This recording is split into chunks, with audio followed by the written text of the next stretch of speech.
out today.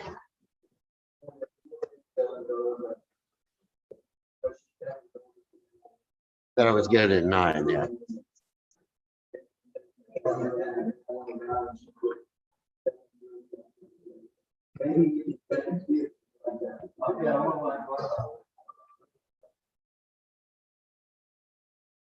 All right. Anyway. At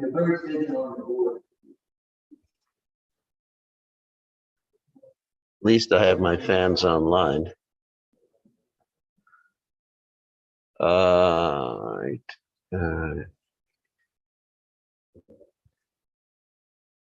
All right. I just want to make sure everything's working. Okay. Whoops. Oh.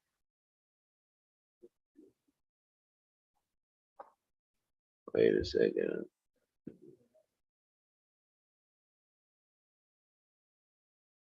Off. Oh.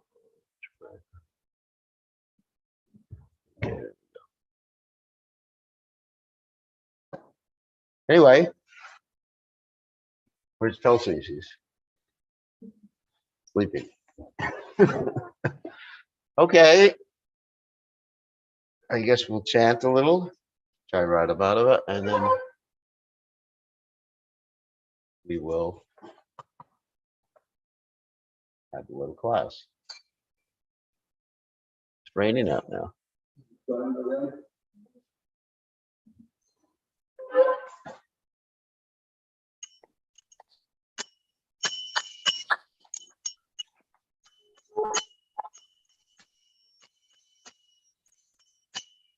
Jai Radham Madhava Kunda Bihari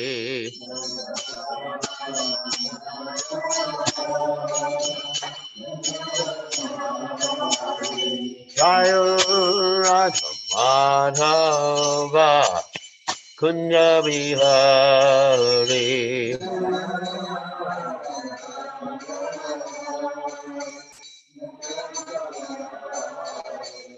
Gopi Jana Vallabha Girivardhari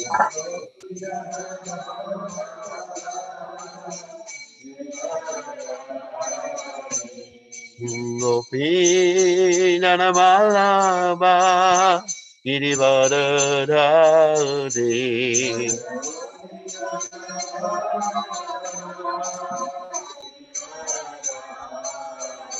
Yasodhanandana Brajadana Ranjana Yasodhanandana Rajajana Yasodhanandana Brajadana Ranjana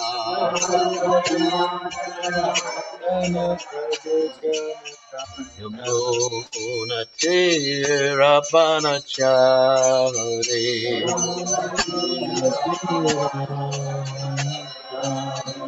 Yamuna Tirabhanachari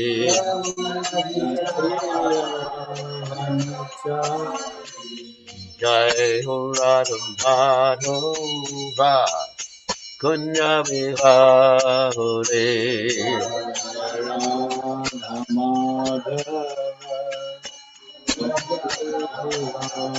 Jai Ho Radha Madhava Kunya Vihare Radha Madhava Kunja Vihari Gopinana Balaba Girivardhari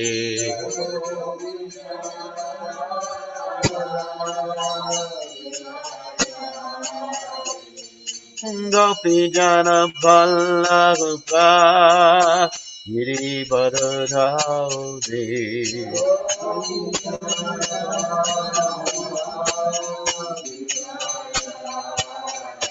Yasodhanandana Brajadana Randana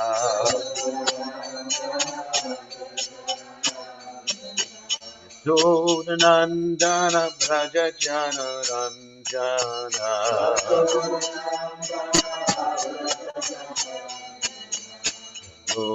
Gunatira Panachari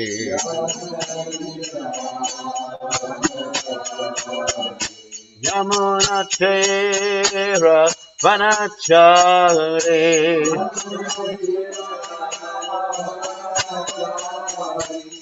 Jayrad Umadhova Kundavihari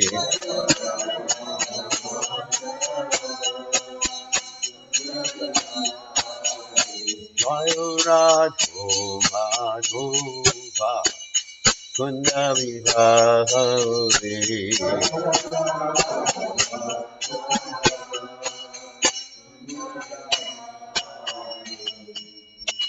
Jai Om Vishnupad Paramahansa Parabhidikacharya Othutara Sister Shimad His Divine Grace Abhaya Chalananda Bhaktivedanta Goswami Srila Prabhupada Ki Jai ISKCON Founder Acharya Srila Prabhupada Ki Jai Ananda Koti Vaishnav Vrinda Ki Jai Namacharya Srila Haridas Thakur Ki Jai Friends, say Kaho Shri Krishna Chaitanya Prabhu Nityananda Shitway Gadadha Shivasati Gaur Bhaktavinda Gijay Shri Shri Radhakrishna Gopi Gopinath Shai Mukunda Radhakunda Giri Govardhan Kijay Vrindavanam Kijay Machuradam Kijay Jagannath Swami Kijay Yamunamai Kijay Shivani Lasi Devi Kijay Samaveda Bhakta Vrinda Kijay Gaur Premananda Hari Hari Om. All glory is the assembled devotees. All glory is the assembled devotees. All glory is the assembled devotees. All glory is to Shri Guru and Gauranga Srila Prabhupada Ki Jai Gaur Premananda. Vishnupadaya Krishna Vasaya Mudale Shrimati Bhaktivedanta Swami Namani Namaste Saraswati Devi Gauravani Vajani Nirvashesha Shunyavadi Pashat Dejakarni. So we are reading today. Oh, you got some doorway people. Safe people. So you may notice that I'm giving class with the mask on, and that's just an example for all of you, even though I don't have the virus, that when you have people speak or kirtan, things come out of the mouth. Things. And those things sometimes are viruses or bacteria, things like that. So really good to have the nose, mouth covered. Okay. So reading from Srimad Bhagavatam, 3rd canto, 5th chapter, text 40. Om Namo Bhagavate Vasudevaya. Om Namo Bhagavate Vasudevaya.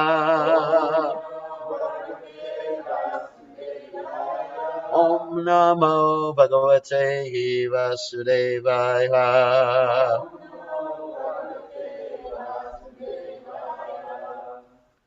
Datar. Does anyone have a book? Some people have a book. Yad. Asmin. Is it on the board? No, you don't. Nor the screen. Baba. Isha. Jivas. Tapa. Trayena Vihata. Na. Sharma. Atman. Labante. Bhagavams. Kavangri. Chayam. Sa.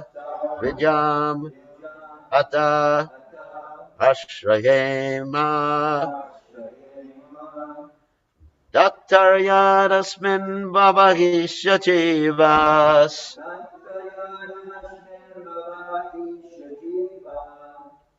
Tapatrayena Vikhatana Sharma.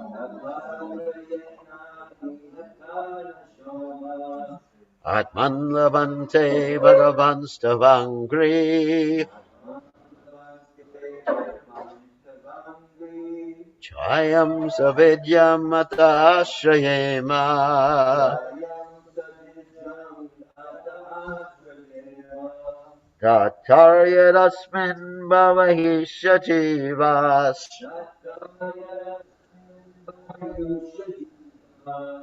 Tapatrayena Vihatana Sharma.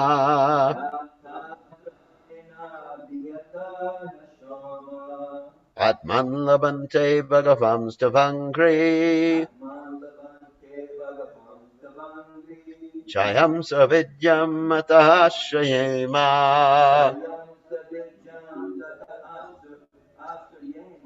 Dataryanasmin Vavahisha Jivas. Tapatrayena Bhikatana Sharma. Atman Labante Bhagavam Stavangri. Chayam Savidyam Atahashrayema.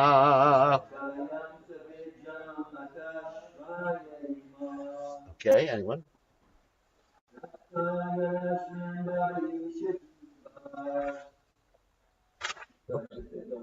Yeah, I guess I should repeat.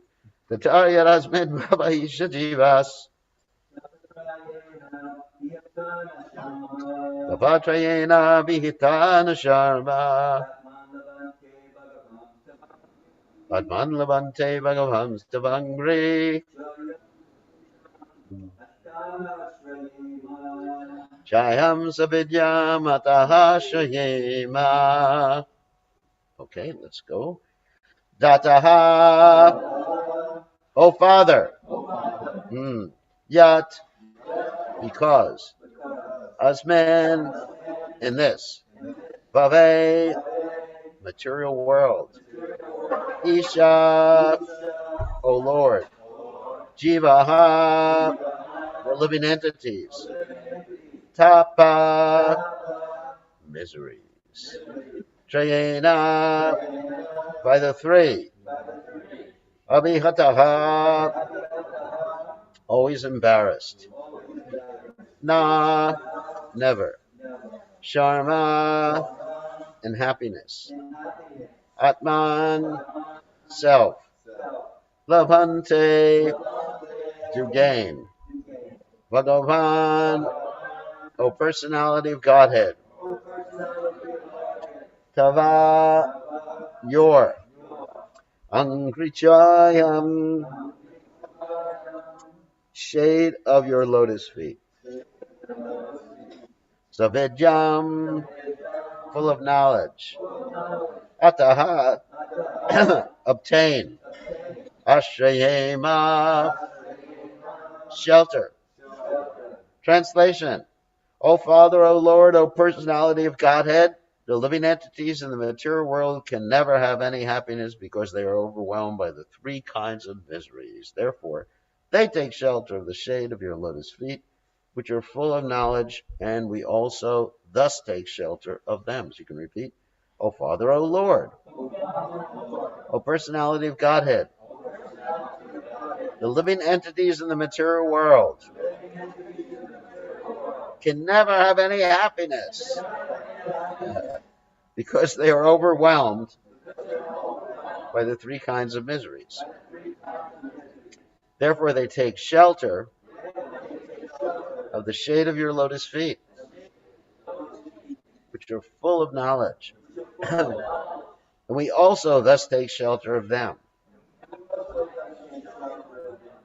So, purport by His Divine Grace A.C. Bhaktivedanta Swami Srila Prabhupada, Srila Prabhupada. The way of devotional service is neither sentimental nor mundane. It is the path of reality by which the living entity can attain the transcendental happiness of being freed from the three kinds of material miseries. Miseries arising from the body and mind, from other living entities, and from natural disturbances. Everyone who is conditioned by material existence, whether he be a man or beast or demigod or bird, must suffer from adhyatmika, bodily and mental pains, adhibautika, pains, those offered by other living creatures, and adhidevata pains, those due to supernatural disturbances. His happiness is nothing but a hard struggle to get free from the miseries of conditional life. But there is only one way he can be rescued, and that is by accepting the shelter of the lotus feet of the Supreme Personality of Godhead.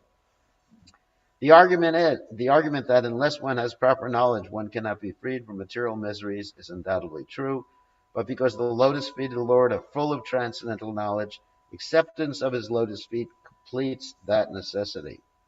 We've already discussed this point in the first canto 127.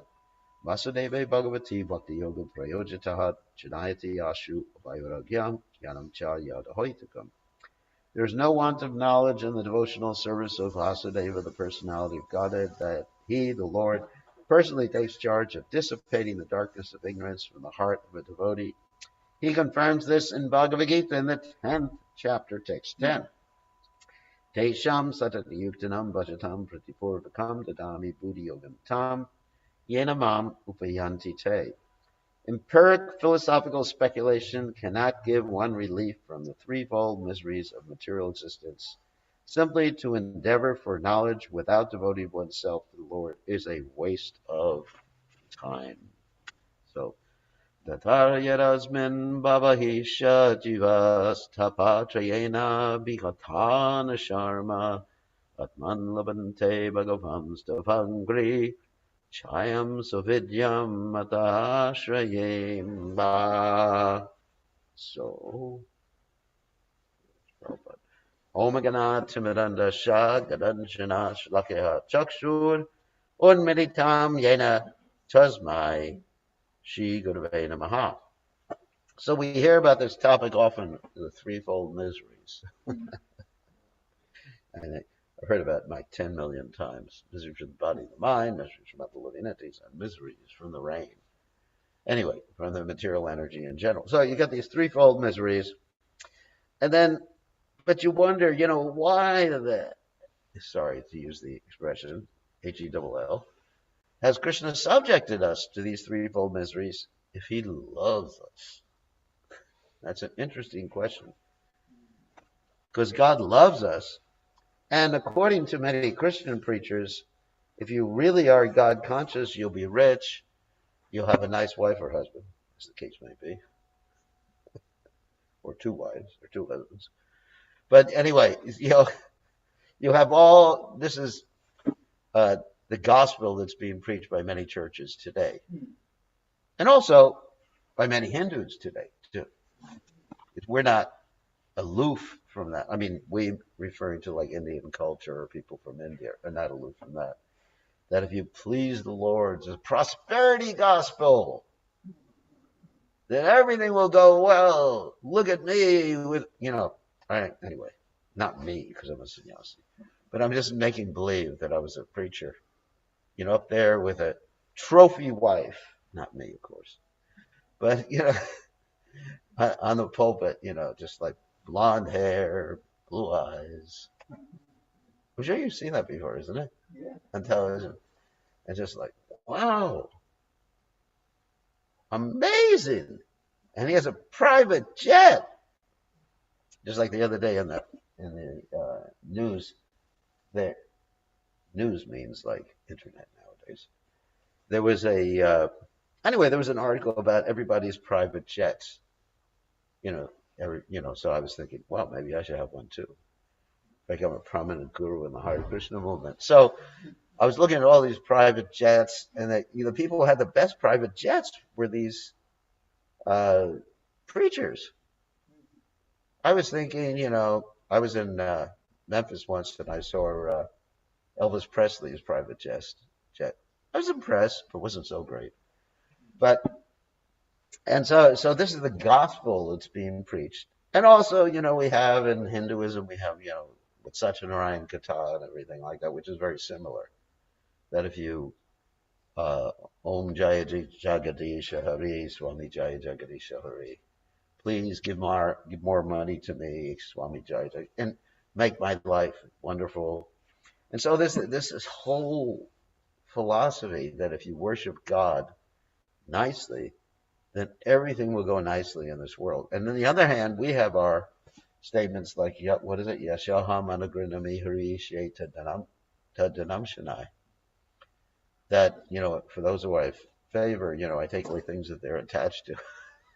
And then we look at these devotees, the example of the Pandavas, great devotees, continual attempts on their lives, uh,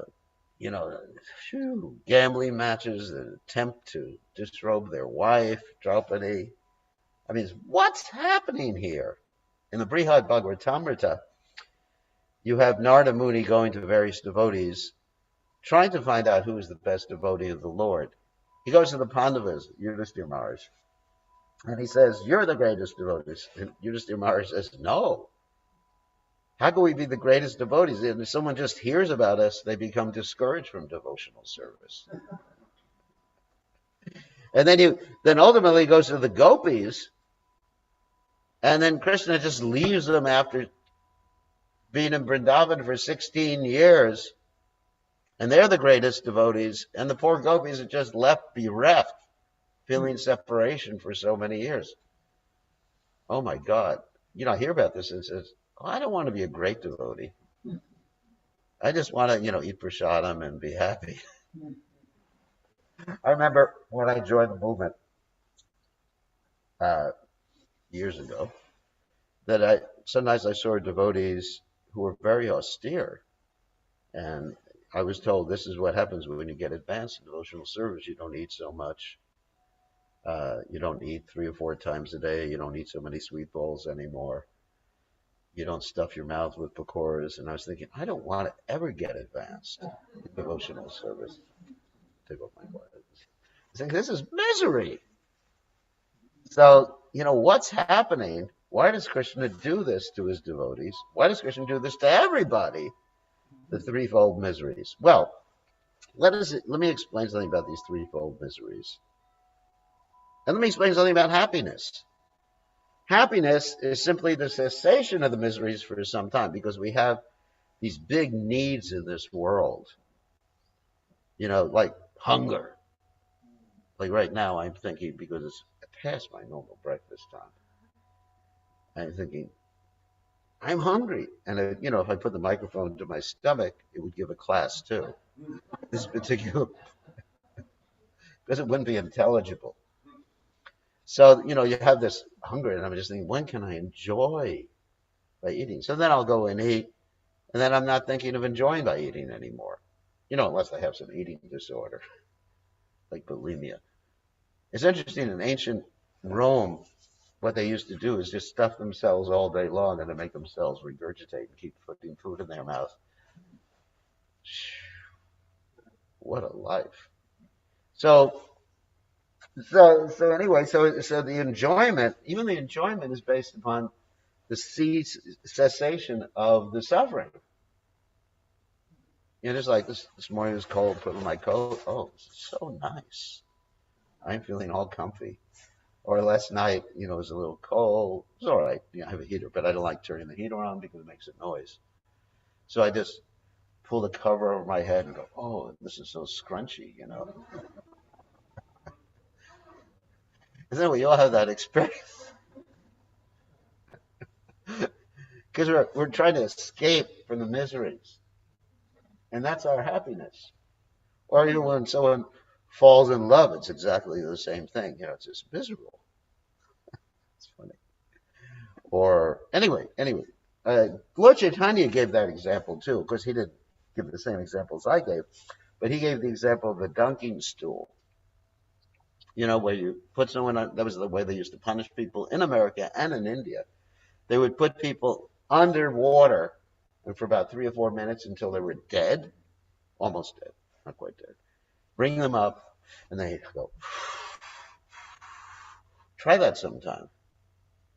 Breathing will be the most pleasurable experience you've ever had. That's Lord Chaitanya's example. It's just like, wow.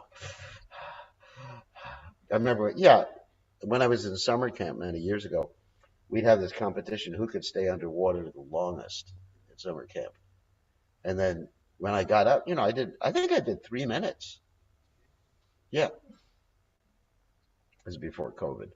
So anyway, so I did 3 minutes. I came up and I was like, wow, great, isn't it? Or like some people have the impulses to go to the beach. I really got to go to the beach. It's just drive me crazy. You got to go to the beach, and they go to the beach.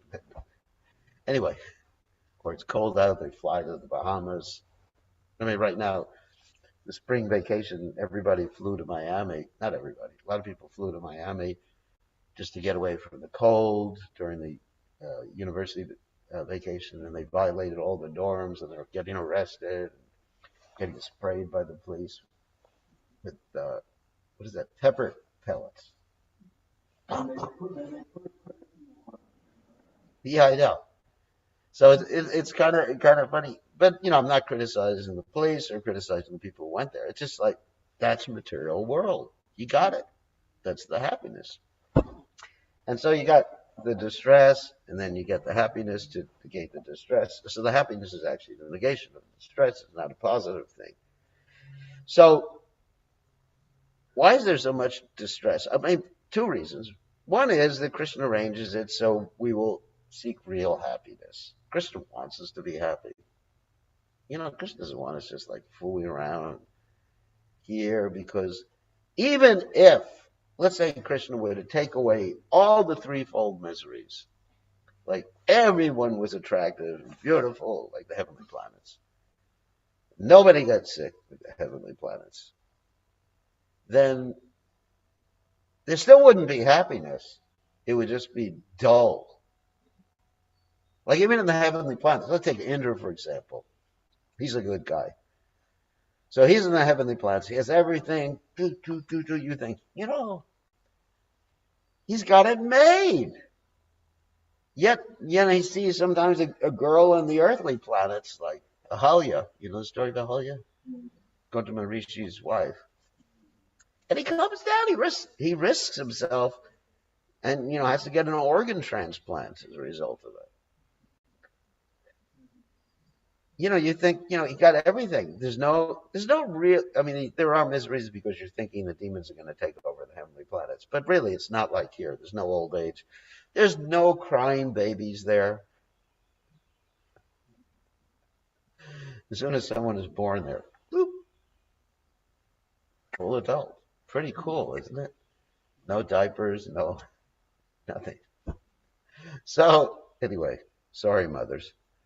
So, but still, they're not satisfied. What is that statement? Bhukti Mukti Siddhi Kam Sakale Ashanta. Krishna Bhakta Nishkam Ataiva Shanta. That if one wants something in this world, and even if he gets it, he's not going to be peaceful. Even if he wants liberation, impersonal liberation, doesn't make him peaceful or happy. Or powers.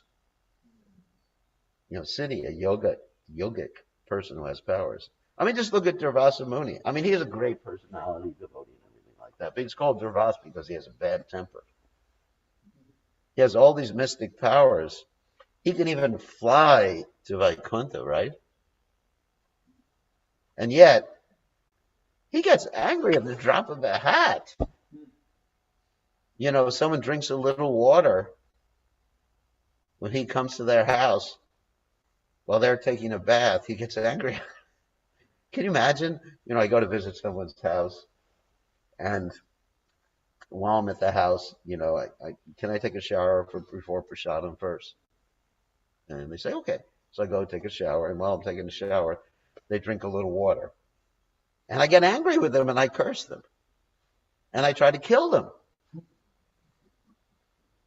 That's pretty far out, isn't it? We wouldn't have many invitations after that one. Can you imagine, don't invite Maharaj to your house, he's a real dangerous sannyasi. So Durvasa Muni, he did that. He cursed, not only cursed, he created a demon to kill Maharaj Ambarish, right? And he had so much power, he could go to see Vishnu. And he went to see Vishnu, and Vishnu said, "There's nothing I can do about it. You made a mistake, buddy." And then he had to go, after a year, apologize to Maharaj Ambarish. And they became good friends after that point. So the point is, even if you have all that, you're not going to be happy because there's always something lacking. There's the lack. Like if you're hungry, you're hungry. You're not going to be happy. I mean, people who are hungry are not happy. That's why you don't want to talk to someone before they eat, like me. So that's why I'm so preaching so heavy, because I'm thinking about eating. But anyway, so they're not happy.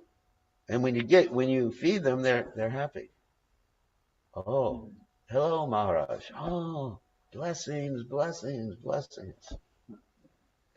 Before they eat, it's get the hell out of my way. So anyway,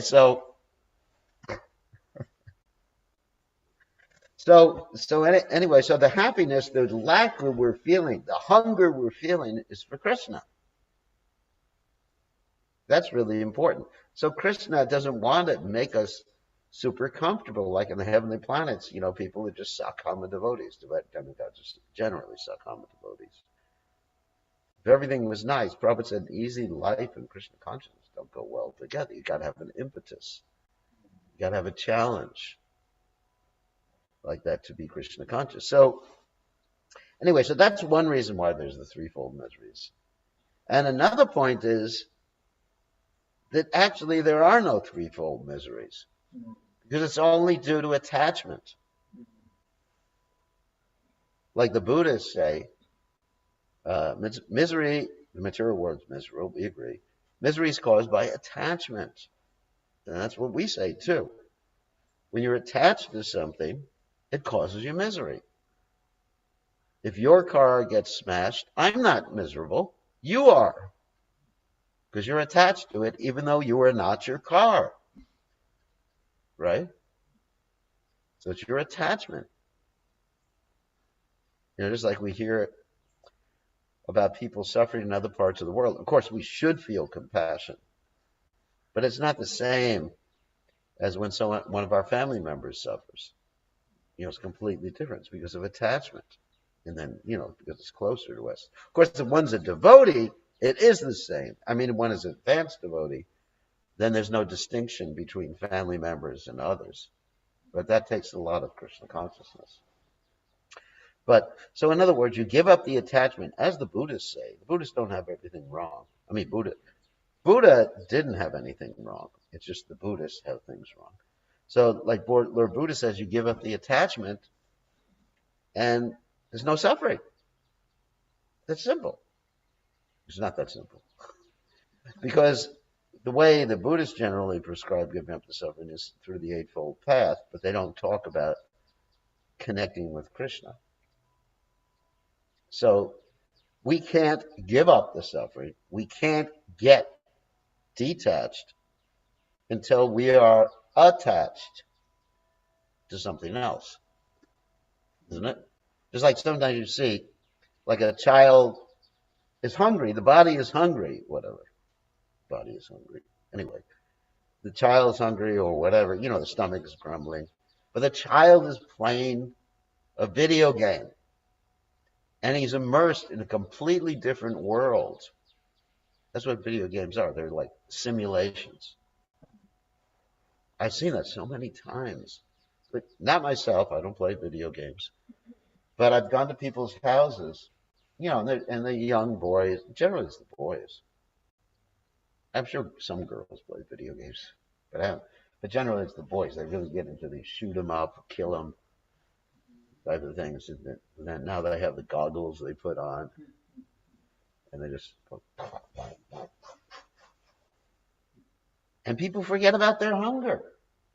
I mean, actually, there's some instances of people, this is in Japan, of people playing video games in these video arcades or whatever. You know, not arcades, but anyway, internet cafes. And the kid dies. The kid dies because he's forgotten to eat or sleep or anything like that. Also in Las Vegas too, when someone's using the one-armed bandit, sometimes they go, the lady just keels over and dies because you're absorbed. So in other words, they're not noticing some material miseries, which is hunger, because of their absorption. And so if we're absorbed in Krishna, and that's what it means to be transcendental. Being transcendental doesn't mean it's like taking Novocaine or something. You go to the dentist, it gives you some Novocaine, and it pulls out your teeth. You say, "Oh, you're really transcendental. You didn't experience any pain." Or just like I had a hernia operation, and I didn't feel any pain, so I was transcendental. No, I was unconscious. There's a difference between being unconscious. So a devotee, he's aware of what's happening with the body, with other living entities, with the material energy. But because he's absorbed in a loving mood, like someone in a loving mood, lusty mood in this world, forgets about everything else.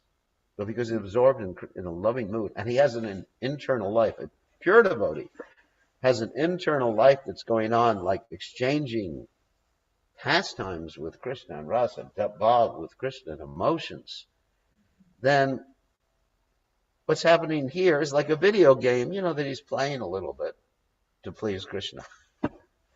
A pure devotee is playing this video game with some of the characters in this world, trying to help them. That's also important. His video game is important. But he understands it's a simulation. He understands that's not his real world. He understands his real world is with Krishna. So that's a pure devotee. He can be in both worlds simultaneously. And that's why it's stated that no one should think that they can understand what's happening in the consciousness of a pure devotee. One sees a pure devotee, I'd like to see a pure devotee like Prabhupada getting angry or eating or whatever. I mean, you don't know what's going on in his consciousness, but we're projecting. That whole concept of Atmavat Manyate Jagat. We project that if I was in his shoes, I would be feeling this. That's simply a projection. Everybody's like me, Atmavat Manyate Jagat. But it's not like that. There's something else going on very, very wonderful that we are not privy to. And I can say that with Prabhupada, is just we're not privy to. I remember sitting behind Prabhupada as he was playing cartels and seeing tears coming out of Prabhupada's eyes.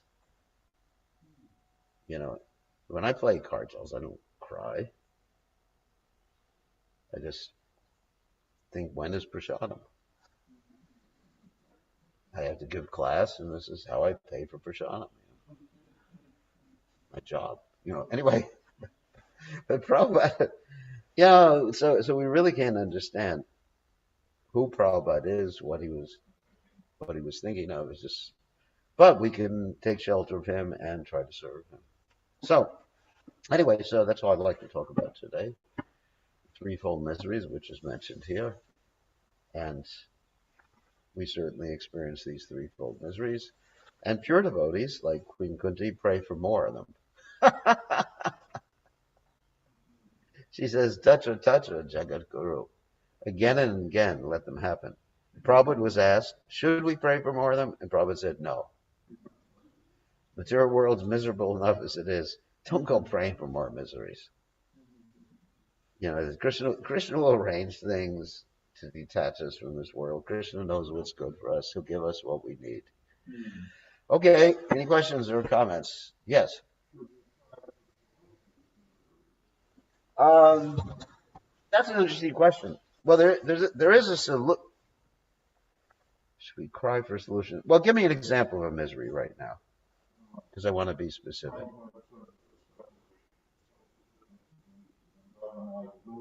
Yes. Yes.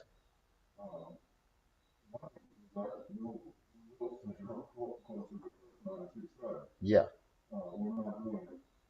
Yeah, so to fulfill Prabhupada's desires is a positive thing. I mean, and it's a spiritual misery to feel that one is not doing what Prabhupada wants. I mean, that's sort of spiritual misery we should want. I mean, the feelings of separation, feelings of not having done anything. Like we have Madhavendra Puri, when he was leaving the planet, he was crying out, I've not reached Mathura, I've not reached Vrindavan. So, I actually think like that, what have I done for Prabhupada? So that sort of misery is to be welcome. But that's it's sort of a spiritual ecstasy too. It's not like the reason we need to make farms is because I'm hungry and I need some more vegetables to eat. But so we should be connecting things with Krishna, like when we're growing the garden here, which is really nice. I saw the garden yesterday. I was really impressed. So many greens. I was ready to go grazing. I was ready to get into my all fours, and just like a cow. But anyway, so it was such a beautiful garden.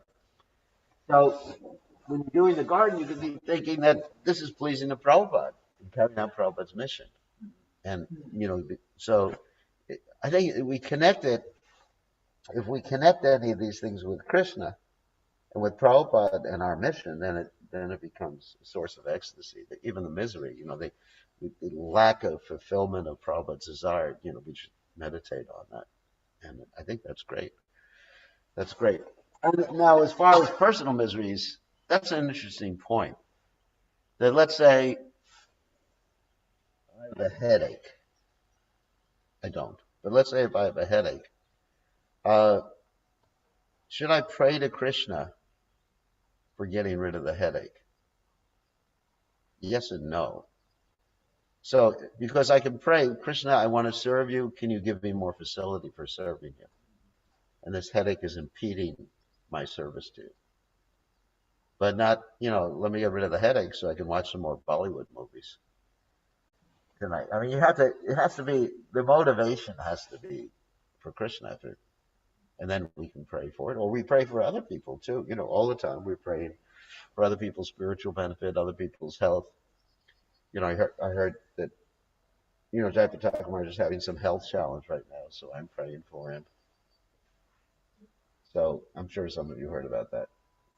So pray, so pray for your God brothers, pray for the other devotees, pray for the world. Isn't it? You pray for the world. Wow. Let people become Krishna conscious. And if you're like Vasudev Dutt, then you pray, please let me go to hell, let everybody else go back to Godhead. But I'm not going to do that. I'll pray, please let me go back to Godhead. No, I won't pray that everyone else should go to hell. No, we pray, let me be instrumental in serving you, Krishna. Let me please you. So certainly, certain times that we can pray for relief of certain miseries so we can serve Krishna more. But Prabhupada indicated when he was getting ready to leave this world, he said, if you want to pray, you pray, my dear Lord Krishna, if you so desire, please cure Prabhupada. So it always has to be, I think you really have to add that caveat, right? That, if you so desire, not that Krishna, I'm going to make you do it. Actually, there was an interesting story that was just told in New Orleans that Prabhupada, this is really interesting. This devotee Pran Govinda told me, and actually it's confirmed, it's a Prabhupada story. That Prabhupada his friend was Mr. Sethi in Bombay. Some of you may have heard about it. And Mr. Sethi was on his deathbed. This is a really interesting story. Mr. Sethi was on his deathbed, and Prabhupada had a program, but Prabhupada said, cancel the program, I'll go to see Mr. Sethi, before he passed away. So Prabhupada goes to see Mr. Sethi, and he says to Mr. Sethi, you're not going to die. You're supposed to bring me prasadam tomorrow. So Mr. Sethi is his last breath. And then Prabhupada, this is such an interesting story. Maybe you heard this story before. Prabhupada closes his eyes, and then they leave after a few minutes, and then Prabhupada finally says when he's leaving, "Okay, we'll see you for prasadam tomorrow." The devotees are just like, "What? What's happening?" And then they ask Prabhupada, what were what were you thinking of when you close your eyes? I mean, you asked Mr. Seti to come for prasadam. He's on his deathbed, and Prabhupada said, "I was having an argument with Krishna."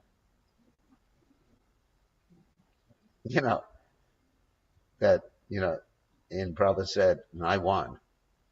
Prabhupada won the argument, and then Mr. Seti came the next day to bring Prabhupada prasadam. That's an amazing story. You can ask Giri Raj Maharaj about it. But that's an amazing story. So here's what's happening with the pure devotee. All of us are down here at ground level. Sometimes we fly our quadcopter up a little high. But we're down here at ground level. We don't understand what's happening up there. I mean, it's really amazing. So, any other questions? Yeah.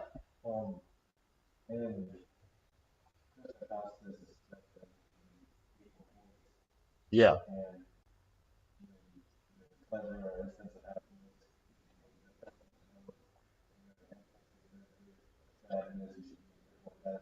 Yeah. Yeah, tell me about it.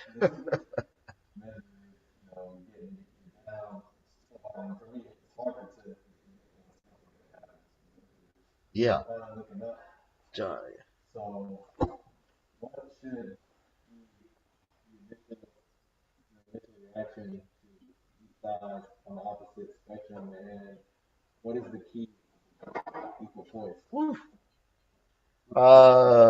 That's a pretty high level of devotional service to be equal poised. But the key is to be so much in love with Krishna and Krishna's pure devotees that really what gives one happiness is the loving exchange or to please them.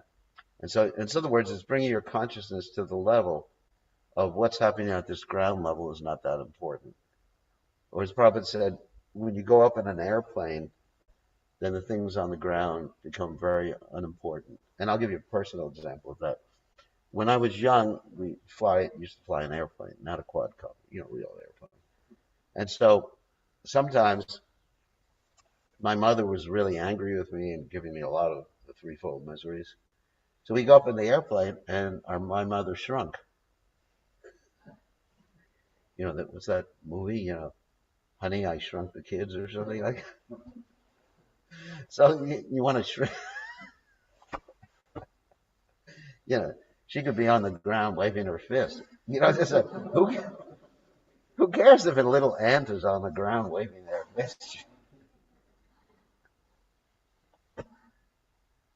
So it's not, you can't force yourself to be equal poised. I mean, it's not an artificial thing because naturally we become happy with good things and sad with bad things. And I don't think we can change that. But as the consciousness then if you're really in love with Krishna, but that's a very high stage. So right now, be happy and be in touch with your emotions right now. I mean, that's the best answer I can give. I mean, and be steady. Another point is we tolerate. Of course, let's take the verse from the Nectar of Instruction. Vacho vegam, manasakroda vegam, jiva vegam, mudra pashta vegam. That one tolerates these things. In other words, you feel them. It's cold. Just like this morning I woke up. It's cold. I'm miserable. I wasn't that bad.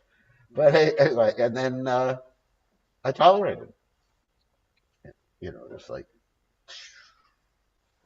bite the bullet. Like what they used to do when someone had a bullet in them, they were given another bullet to bite, and they would operate without anesthesia. That's where the expression "bite the bullet" comes from. That someone would have like a bullet in their leg, and then That's the only way to deal with that sort of pain, if you have that. So sometimes you just have to bite the bullet and be attached and just go on with one's duty, tolerate. That because actually that's the first lesson in the Gita is tam satiksha bharata, tolerate happiness and distress. Doesn't mean that it doesn't mean that you don't feel happiness and distress. It's just you just go on and do what you're supposed to do in spite of it. I'm giving class and I'm hungry. Sometimes you get so hungry, you walk through the woods and you want to chew on the leaves. That's a sign of health. Bushaiva, you have a question? Yeah, I know. Yeah, with all the viruses.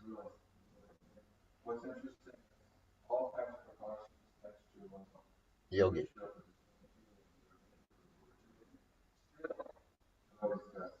Yeah. All it takes is all it takes is one person. All it takes is one person having a kirtan. Because if I had the virus and I took off my mask, which I won't do, and I had loud kirtan, it would be all over the room. I mean, it's really hard. It's really hard to avoid. I think ultimately everyone is going to get exposed to it.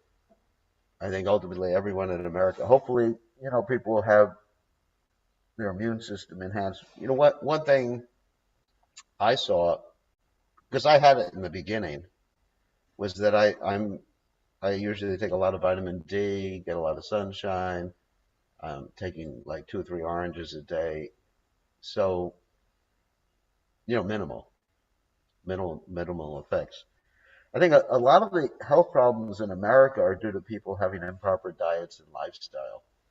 And that's why these, of course, we know, anyway, I don't want to get into the source of the virus, but people are very unhealthy. I mean, in India, people, this is interesting. In India, people aren't taking any precautions, and the level of the virus is very low because people are not, excuse me, people are not that much overweight in India. People are, they work harder like that, and there's more sun too. So the level of the virus is much lower in spite of practically no precautions being taken in India. So there's something to be said about healthy lifestyle. They will prevent you because there are a lot of viruses, diseases, and lifestyle diseases that we have to take precautions. I mean, that's one of the things that I've stressed with the devotees because I've seen so many devotees succumb to what we call lifestyle diseases, which is, I'm not talking about viruses or anything like that, lifestyle diseases that have to do with, like cancer, things like that. I had one of my godbrothers who recently passed away, and he had cancer. And several years ago, I said, I don't think you should be eating so many sweets. And he stopped for a month, but then after that, it's common knowledge. I'm not talking against sweets. I'm not. Otherwise, I'll get thrown out of the temple here. But I have to be politically correct. But it's common knowledge that when one eats a lot of sweets and fatty like condensed milk and sweet rice and like that, if one has cancer, it feeds on it. So it's common knowledge. But he wouldn't stop, so he passed away. So we have to learn how to control our senses, and then we'll be healthy. Prabhupada, when you say Prabhupada eating sweets, he didn't eat a lot of sweets like devotees do. He would take one bite. Prabhupada was very moderate in his lifestyle. Still, he had diabetes, but he was very moderate in his lifestyle. And it's important for us to do things like get sun and other things. And that way, when diseases come around, we're more likely to be protected or have a stronger immune system. Another interesting thing about, you got me started with health stuff. Anyway, and I'm not telling people what to do, is that nowadays People are brought up in a very sterile environment in the cities. So their immune system really hasn't even kicked into gear. You probably heard about this, Bushaya, too, right? So, as soon as they get some virus or bacteria or something like that, the immune system is just waking up for the first time in their lives. Because it's understood when people play with dirt, not play with dirt, do gardening. So this is, when people are out there gardening, they not only get the immune system gets enhanced, but also they get all these different vitamins from getting their hands in the soil, which is interesting. Because the bacteria in the soil creates a lot of these vitamins. You get vitamin B12 that way too, working in the soil. And from being outside, you get vitamin D, in the sun. So a lot of this has to do with people with very unhealthy lifestyles too. So, there's different factors here in disease. It's not just like you blame the poor innocent virus. The virus is just trying to survive like the rest of us. It's interesting. It's interesting. This virus is just an RNA virus, which is interesting. So the question is, theologically, is it a living entity or not? That's an interesting question, which I don't have an answer for. But if you look at cellular biology, you'll see within each cell there's so many entities. There's this interesting thing, some of you have heard me talk about this before, in the cell that transports things from one part of the cell to another. It's called the kinesin. Anyone's heard that? You have? Wow, you're educated. And he has legs, and he walks inside the cell. It's an entity called the kinesin. Really, you heard about that? Well, you got an educated person here. So he walks inside the cell, transporting garbage or other things from one part of the cell to another. And it's just like, is that a soul?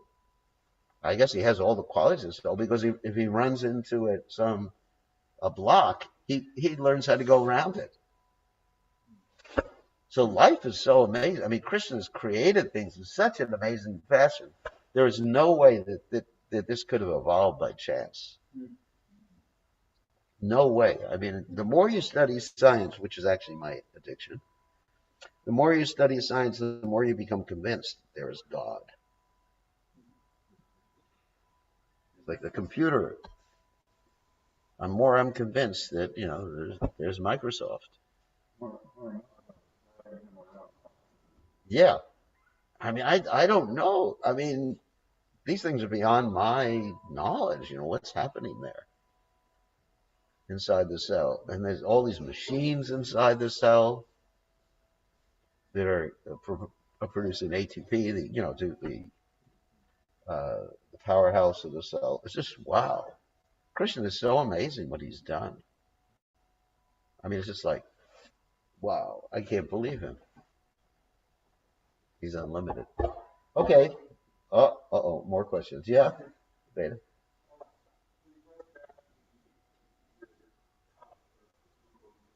Yeah.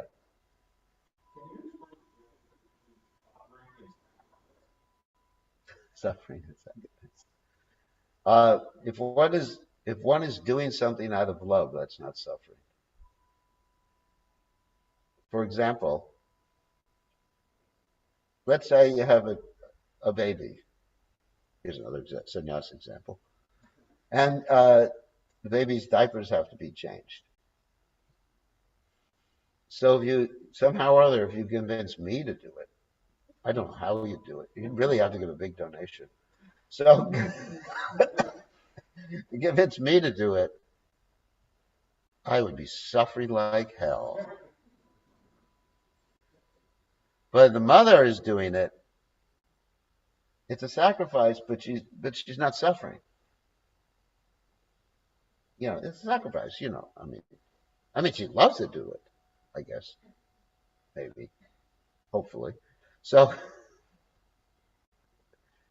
Actually, anyway, I won't get into that other subject matter, but we sacrifice, a genuine sacrifice in Krishna consciousness is done out of love or to accomplish something in this world. I may sacrifice some of my time to graduate from the university, right? I'd much rather, we have a student here, so she'd much rather be in the beach. But, but, there's going to the university, so you sacrifice 2 or 3 years, but because you have a higher goal, that's a sacrifice. Sacrifice is only there when you have a higher goal. And the more you concentrate on the higher goal, the sacrifice will not be suffering. Does that make sense? The more you think about why am I doing what I'm doing? Like we have the sacrifice of chanting Hare Krishna, Yagyaya Sankirtana, Praya Yajantahi Sumedasa. That if you think I have to chant, I'm sacrificing my time to chant, then you may be a little miserable.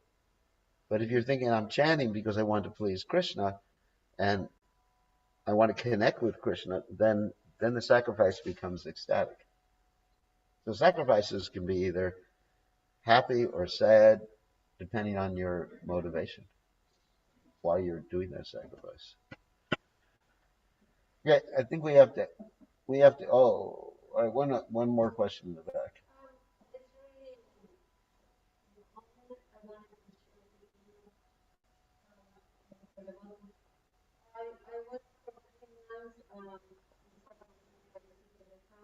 Mm.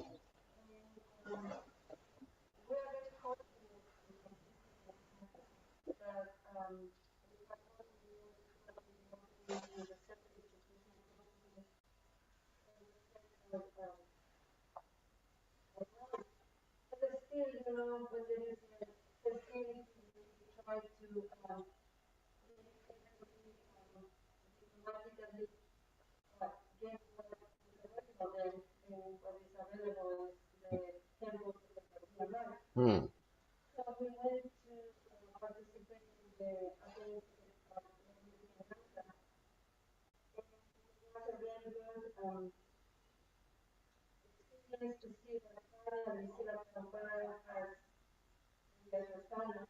Oh, good. Mm-hmm.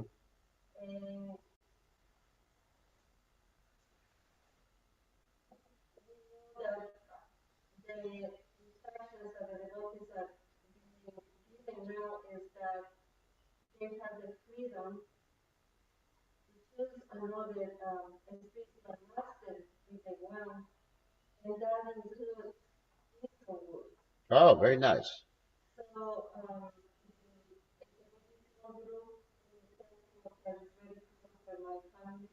Mm.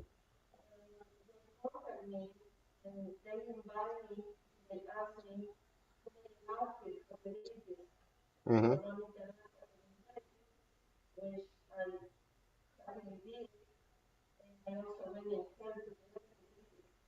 Mm.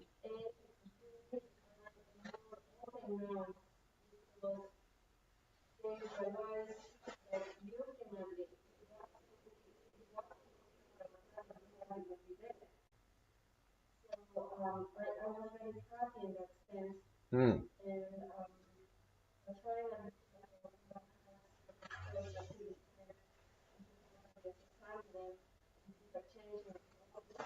That's fantastic news.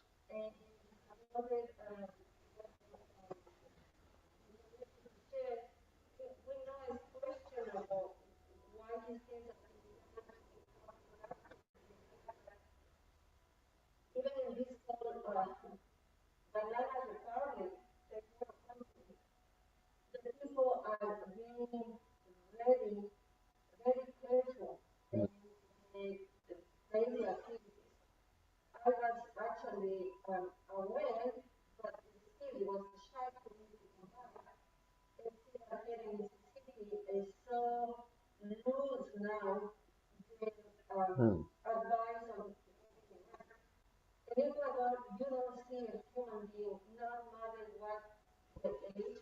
Mm.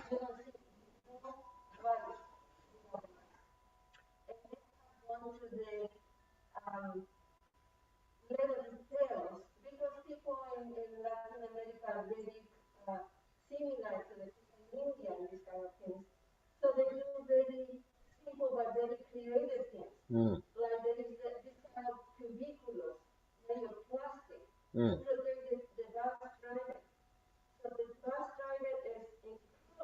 And plastic. Mm.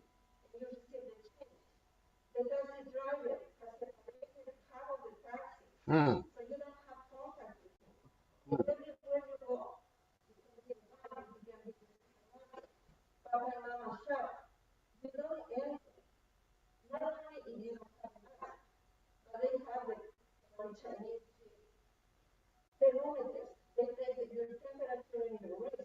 Mm.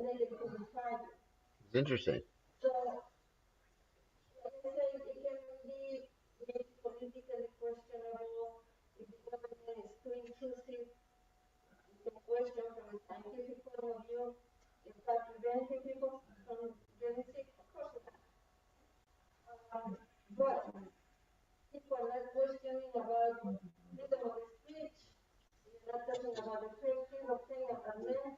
Yeah.